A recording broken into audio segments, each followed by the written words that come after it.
certified pro. I know what you want, but I'm all up on my toe. First class. Hey, what's up, everybody? Welcome back to Quoted by Tiff. This is episode 13, and today I'm going to be discussing astrology. Ooh. You know, people get scared and people get kind of put off when you start saying the word astrology. They act like it's some type of demonic whatever, and I'm not sure where that came. Well, I actually am sure where that came from, but today I'm kind of going to dispel that taboo about what astrology is. I'm going to talk about what it is and what it isn't. Now, since this is such a taboo subject, I wanted to go into the history behind astrology and how it is sometimes deemed to be the lost science. In modern times, it has been deemed to as like a pseudoscience. And what a pseudoscience is kind of like, okay, some of it is science, but some of it is not science. So it's not quite a science and it's not quite hogwash. So we're just going to say it's a pseudoscience. So that's kind of where that kind of moniker came from. But in ancient times, it was a sacred science that not many were gifted to know. However, back then, it was common for people to seek out the knowledge of an astrologer. It was common. It was as common as cutting on the TV and looking at the weather today. That's how common it was. Now, what I want to talk about is the timeline of astrology. Throughout history, there's always been evidence of astrology. Paleontologists have found markings on bones and on cave walls. Also, there is evidence of astrology within the tombs of the ancient Egyptian pyramids in the tombs. You know, on cave walls, there were lunar cycles, y'all. Lunar cycles that were noted as early as 25,000 years ago. That's a long time ago. That's well before biblical times. That's well before Egyptian times. This is something that has been ongoing knowledge throughout history. And you have to think about it like this. Have you ever heard a rumor or have you ever heard somebody tell a rumor and by the time you get back to the person, it's just totally different and screwed up? That's kind of what our history is. It's been in so many hands and it's went through so many perspectives that, you know, we have lost what it actually is and it's turned into something that it's not. So the first omens on astronomical events were found between 3000 and 2000 BC in Mesopotamia. Mesopotamia is an ancient civilization, which I think Mesopotamia is located where present day Iraq is, if I'm not mistaken. Y'all, I'm good with like history. I love history. So this part of it, I'm really enjoying. Anyway, there is a high degree of mathematics involved in calculating certain points in the sky, especially when it comes to the declination of the sun. Because essentially, that was the way that the ancients used to tell time. They couldn't pick up their smartphone like we could and look at it and say, hey, it's 3 p.m. No, they used I always get this word so crazy. Delineation of the sun. It is a calculation that helped the ancients learn what time of day it is. Also, what season it's in, because the sun is in a different place in the sky, depending on what season it is. So back then, that was their clock. The celestial bodies in the sky, that was their clock. People have been watching the sky for ages, and this is not new. Personally, I view astrology as sort of the first timekeeping system. Our modern timekeeping system is based on the structure of astrology. So, hear me out. There are 12 houses, also 12 zodiac signs. When you look at a manual clock, there are 12 hours. When you look at the modern Gregorian calendar, there are 12 months. Even in the Julian calendar before the Gregorian calendar, there were 12 months. There's some basis behind that, and it's linked with astrology. Astrology breaks down the sky into 12 sections from our Gregorian calendar system, which I just told you about. There were so many instances within our society where ancient sciences align with our daily processes, but because this knowledge has been lost, many people are not able to put two and two together. Personally, I've been studying astrology for a while. It's a lifetime subject. You never know everything about it because it's so vast. So, do y'all think y'all know what astrology is? And do y'all think y'all know what it isn't? I think y'all will be pleasantly surprised that you might not know what you think you know about astrology. So let's get into it. So if you guys see me looking down here, I actually have a teleprompter. Something's wrong with my iPad, so I usually have the teleprompter like right in front of me, but I don't, something wrong with my iPad. I have to get a new one or I have to figure out what's wrong with it. So for now, I'm looking at my teleprompter on my computer. So if you see me looking down, that's exactly what I'm doing. All right, cool. So after studying astrology for almost 16 years, the definition that I have concocted, that I've developed just through my studies is this. Oh, excuse me, y'all. I should have got me some water or something. But anyway, astrology is the study and observation of the celestial bodies, which is the sun, the moon, the planets, the stars, the asteroids, and things like that, celestial bodies, and how they affect the behavior on Earth. Now, the wording I used was on Earth and not in humans. I think that in modern times, people don't have the knowledge to know that astrology is not about human behavior. It's about behavior on Earth in general.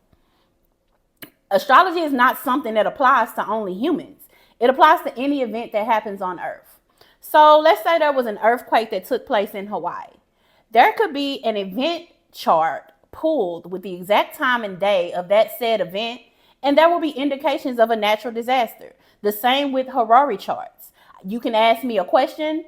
I can conceptualize a chart with the date, the time of whatever, and the city and state that it occurred in. And I can look on that chart for indications of your question, answer to your question. So it's not necessarily, it's something that's used by calculation. It's not something that you're doing, let's just say you're doing, I feel like astrology is part of your intuition too, but it's not something that you're doing with solely your intuition. This is something that you're actually calculating using numbers. You're pulling charts, you're looking at degrees, you're looking at the constellations in the sky and which planet is in which constellation and where does it fall in your chart. It's so much deeper than you picking up a paper and saying, hey, I'm an Aries, that's my horoscope. It's so much deeper than that. That's a part of astrology, horoscopes are, but they are not the only part, and they are certainly not the biggest part.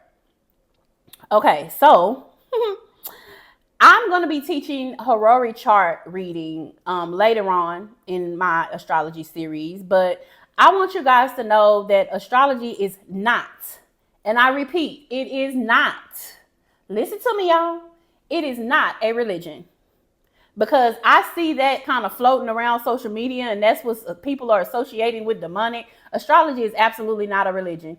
It's not a belief system, and I feel like I need to repeat that because a lot of people don't realize that astrology is much deeper than zodiac signs. This is a complicated system that the ancients used to navigate life on Earth. There is no deity at the foundation of astrology. So I'm not sure where people got the demonic thing from. I don't know. I think it's just, like I said, people pass things on and they kind of judge things without knowing the background of them. And I think that's where it came from. And a lot of times people's beliefs, people are so ingrained in their beliefs that they don't understand that there's a whole world out there that actually doesn't believe in what you believe in. They believe in something totally different. So is everything demonic? Sometimes we have to ask ourselves that. But anyway, now that we've gotten that out the way, let's talk about how the celestial bodies and zodiac signs came to be connected. Okay, y'all. So one thing I think people don't understand about zodiac signs is that they are merely constellations. They're located in our solar system. Aries, which is the first zodiac sign, is located in the northern celestial hemisphere. So it's in the northernmost hemisphere, and it's between Pisces in the west and Taurus in the east. This is all in the sky. You can get a telescope. If you know what you're looking at, you can locate the constellation of Aries. This is scientific. This is not anything that's made up. Now, all of the zodiac signs are based off constellations that can be scientifically located with a telescope.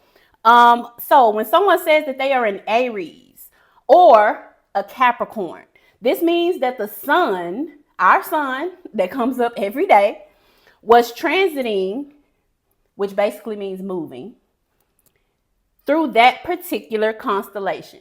So right now we are in Gemini season. When people say they are a Gemini, that means that their sun sign is a Gemini. We have many other signs in our birth chart, but the sun sign is the day, when you were born. So when someone says they're a Gemini, that means right now, at this moment, the sun is transiting the constellation of Gemini. It is there right now. If you know what you're doing, you know what you're looking at, you can get a telescope and you can look in the sky and see the constellation of Gemini. And you will see that the sun is transiting that constellation. So again, this is not something I made up. This is not something anybody made up. This is something that's to be true that you can look up. You can research this. So that's where sun signs came from.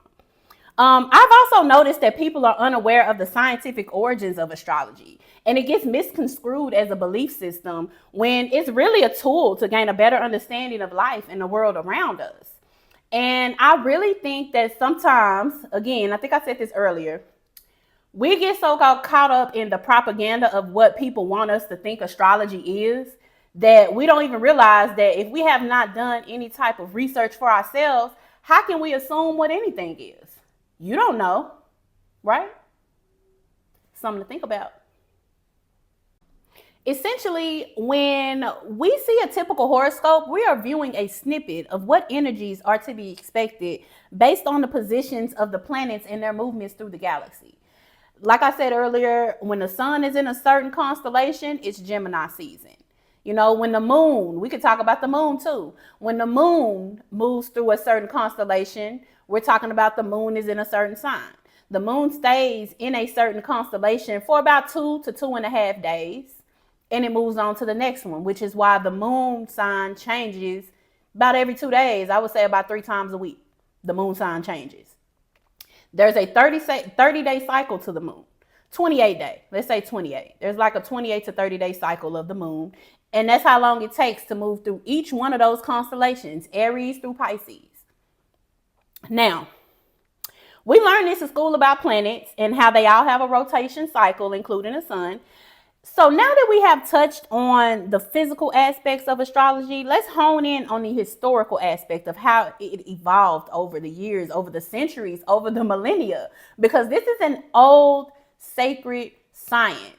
This is not a religion. This is not a belief system. This is something that is calculated, something that has been used since the beginning of time, whether the internet wants you to know this or not. It's true. I've done my research. I've been researching this for a very long time. I've been studying it for a very long time. And one thing that I have found is if people don't understand something, they try to put a label on it. And some stuff, you can't put a label on it. Now, it would take an entire lifetime to break down astrology because there are so many aspects.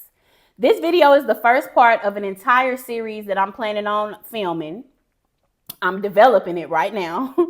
And it's going to go a bit deeper into astrology, talk about different famous astrologers throughout history, things that have been predicted through astrology, and also how to predict through astrology. How do you even read a birth chart?